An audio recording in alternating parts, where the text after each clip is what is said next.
So, ayan, pauwi na tayo. So, nakuha na natin ang ating allowance sa ating Western Union. So, ayan guys. Alam nyo bang ang Western Union ay sinusuportahan ako? Uy, Western Union yun ha, nagsusuporta ha? Oh, ano pa? Oh, pack na pack. Kaya ano pa?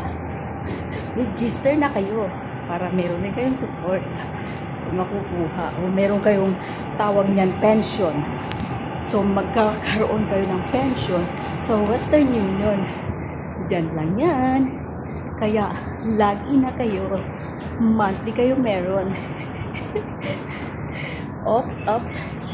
Depende pa rin yun. Ay, ayan yung kagid ko guys. Oh.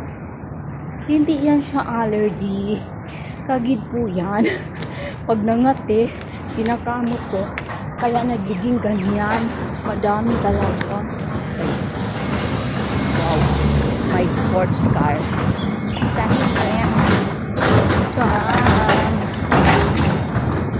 So, ayan.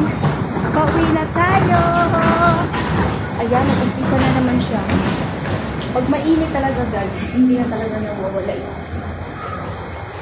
Tapi. Kasi hindi ako pwede ano. Diba yung ano natin, pawis is asin, maado. So kapag napupunta sa suga, nagkakabi. And then, nangangati siya na nangangati. Tapos lumalaki. Kasi kinakain. Kaya ang ginagawa ko, hilamos ako ng hilamos. Kaya siya natutuyo. Pero pag kamot ko naman yan, nagsusugat na naman siya. Hindi na naman siya natutuyo. Ay, ako, nalunglokan lang.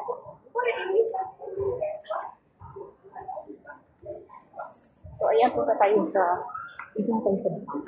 Pagkagaling natin sa Western Union, punta tayo sa bank. Bakit? Kasi, i-deposit natin ang binigay ni Western Union sa atin. Saan ka pa? Dito ka na. Ay, wow! Ito na nila yung number 3. Sorry na. Guys, ayan, dito memorize pa.